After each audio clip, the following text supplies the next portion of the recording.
वफाकी वजीर इत्तलात मलिक रियाज के नापसंदीदा नुक्ते पर बोल उठे। सेनेटर फैसल वाडा के जख्म भर न सके। जीत न्यूयॉर्क में, चीखे इसराइल में। फयाज अल हसन चौहान ना 3 में ना 13 में, लेकिन बातें ऐसी जैसे सारा हिसाब किताब उनके हाथ में है। 27वीं आईनी तरमीम ऑपोजिशन के बगैर मंजूर हो सकती है, बल्कि शायद हुकूमत के बगैर भी। क्या पुलिस की असलहा पर सख्त प्रेस कॉन्फ्रेंस बेअसर रही?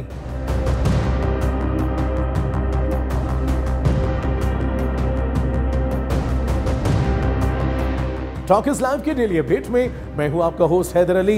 बढ़ते हैं तफसीलात की जानिब, लेकिन इससे पहले हमें लाइक, फॉलो और सब्सक्राइब कीजिए और बेल आइकन को दबाना मत भूलें, ताकि टॉक इज लाइव पर हमारी मुलाकातें यूं ही चलती रहें।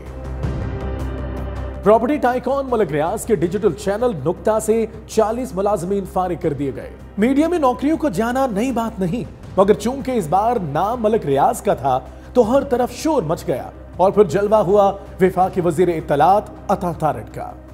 अभी नुक्ता प्लेटफॉर्म से जितने जर्नलिस्ट को फारिग किया गया है, अगले 48 घंटे में उन सबको हमने नौकरी देने का ऐलान किया और उन सबको जो है वो रिस्पेक्टिवली एम्प्लॉय किया जाएगा।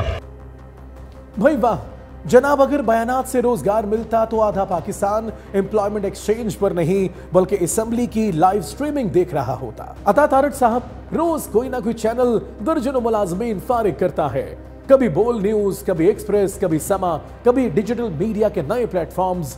उन सब के लिए आपने कब आवाज उठाई? आपको एक 16 ने सच्ची बात बताएं, आपकी हमदर्दी सिर्फ जागी इसलिए है कि खबर में मलिक रियाज का नाम है। और फिर जो सहाफी आप खुद फारिग करवाते हैं चैनल से, उनका क्या? और उन एंकर्स का क्या जिनको ऑफ एयर करवाकर कंट्रोल्ड बेरोजगार बनाते हैं आप? उनके लिए आवाज कौन उठाएगा? कम से कम आप तो इतनी हिम्मत कभी नहीं दिखाएंगे। सेनेटर फैसल वाडा को पाकिस्तान तहरीक इंसाफ से निकाले जाने का दुख अभी तक कहीं ना कहीं अंदर ही अंदर खाए और तड़पाए जा रहा है, और अब उन्होंने शायद फैसला कर लिया है कि ये गुस्सा पूरे जोरों शोर से निकालना ही निकालना है। मीडिया से गुफ्तगू करते हुए फैसल वाडा ने वजीर आला खैबर पख्तूनख्वा सोहेल आफरीदी के लॉन्ग मार्च पर तनकीद के तीर चला दिए। आफरीदी साहब आए हैं, नए हैं, जवान हैं, ग्रास रूट से एक अच्छा प्रेसिडेंट तय हुआ है कि वर्कर ऊपर आया है, बहुत सी चीज़ है, उसको हम वेलकम करते हैं। उस वेलकम के अंदर वो डेवलप करे चीज़ें, प्रोग्रेसिव केपीके के लिए कुछ करे, स्कूल कॉलेजेस सड़कें तामीर करे, कोई अच्छी चीज़ करे और इमरान खान साहब के लिए एक अच्छा रास्ता बनाए, मुस्बत रास्ता बनाए। बदनिस्बत अगर मौला झड़ की सियासत करनी तो फिर इंतजार है कराची इस्लामाबाद को आए, आप देखेंगे फेंटा भी लगेगा, गवर्नमेंट का ऑप्शन है, बैन का भी गवर्नमेंट का ऑप्शन है। यह पहली बार नहीं है कि फैसल वाडा ने तहरीक इंसाफ के लॉन्ग मार्च के खिलाफ ऐसी बात की हो। 26 अक्टूबर 2022 को भी वो यही बोले थे कि पीटीआई का आजादी मार्च खूनरेजी, अमवात और जनाजों का बाइस बनेगा। मुझे इस मार्च के अंदर खून ही खून, मौत ही मौत और जनाजे ही जनाजे नजर आ रहे हैं, और वो जनाजे दिए जाएंगे। और मैं अपने मासूम पाकिस्तानियों को किसी कुछ चंद लोगों की साजिश के तहत नहीं मरने दूंगा, अपनी आखिरी वक्त तक कोशिश करूंगा। और इसके बाद इमरान खान ने उनकी पार्टी रुकनियत खत्म कर दी। तब से फैसल वाडा साहब का गुस्सा ना जाने क्यों इमरान और पीटीआई पे कम और जमहूरियत पे ज्यादा निकल रहा है। लेकिन सवाल यह है, क्या जमहूरियत में एहतजाज पर बैन लगा दिया जाए? क्या अवामी मार्च का मतलब सिर्फ खून रेजी है? क्या हुकूमत वक्त के पास यह सलाहियत नहीं कि अवामी आवाज को बगैर डंडे, सोटे, गैस और हथियारों के भी सुना जा सके? न्यूयॉर्क की सियासत में तारीख रकम हो गई। पहली बार एक मुसलमान ज़ोहरान ममदानी मेयर मुंतखब हो गए। जहां न्यूयॉर्क में खुशी, वहां इसराइल में कोहराम मच गया। इसराइली वजीर बराए तारकीन वतन ने ज़ोहरान ममदानी को हमास का हामी करार दे दिया। कहा कि वो शहर जो कभी आजादी की अलामत था, अब उसकी चाबियां एक जिहादी सोच रखने वाले शख्स के हाथ में दे दी गई हैं। वाह साहब, यह बयान नहीं, दर्द की चीख है, क्योंकि आज फलस्तीनियों के लिए इंसाफ मांगना भी उनको दहशतगर्दी लगता है। एक तरफ हमें खुशी है कि न्यूयॉर्क जैसे आलमी शहर में एक मुसलमान क़यादत में आया, मगर इससे ज्यादा खुशी इसराइली वजीर की चीखें सुनकर हो रही है। वो रियासत जो मजहब के नाम पर लाखों फलस्तीनियों के कत्ल के बाद भी शर्मिंदा नहीं बल्कि फख्र करती है।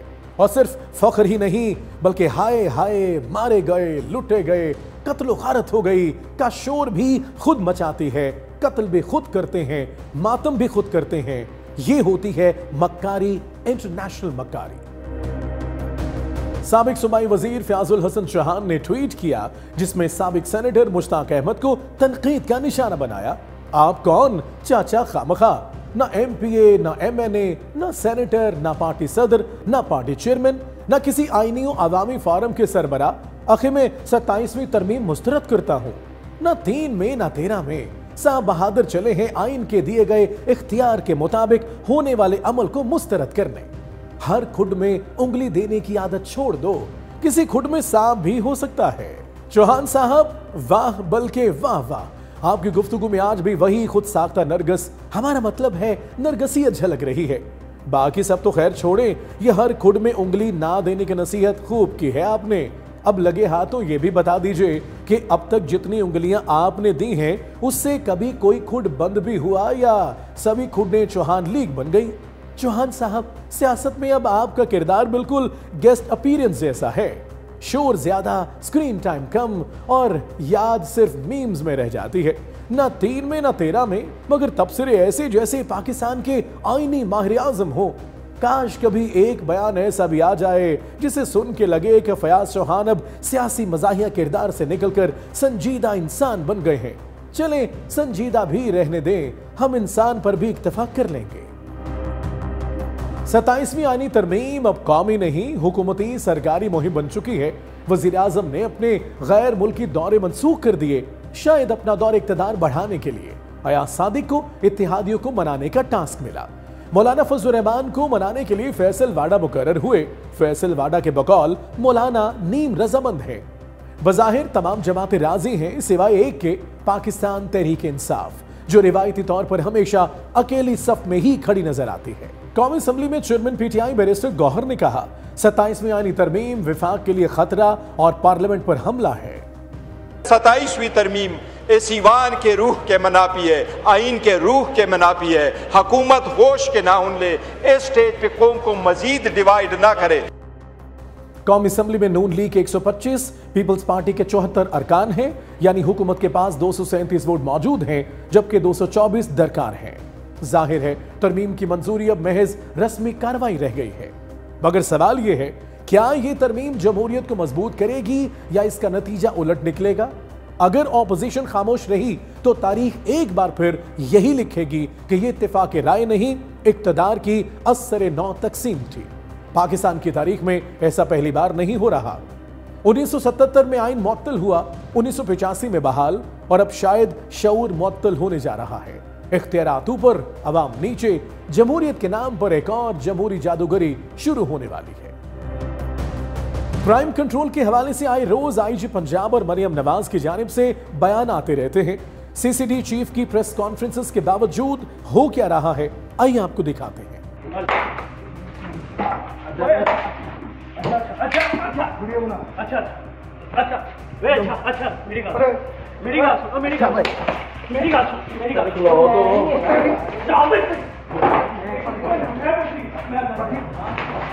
अंदरो अब्दुल्ला बिशियो ले जी, वजीर आला पंजाब मरियम नवाज साहिबा, ये रहा आपका जीरो क्राइम रेट। मुबैना तौर पर यह वीडियो लाहौर के इलाके गाजियाबाद की है। मुतासरा नौजवान को किसी जाती रंजिश की वजह से गन पॉइंट पर धमकियां दी जा रही हैं, मारा जा रहा है। हमारी इस खबर का मकसद सॉफ्टवेयर अपडेशन नहीं है, बल्कि आपको यह बताना है कि पंजाब क्राइम फ्री नहीं है, ना ही सीसीडी से जराम पेश अफराद डर रहे हैं। वजीर आला मरियम नवाज साहिबा, अगर आप सच में बेहतरी लाना चाहती हैं तो कानून और निजाम इंसाफ को मजबूत बनाएं ताकि आपका फैसला वक्ती नहीं दायमी नताइज मरतब करे। Talk is live, like share subscribe कीजिए, क्योंकि सच वही जो हम बोलें। Talk is live.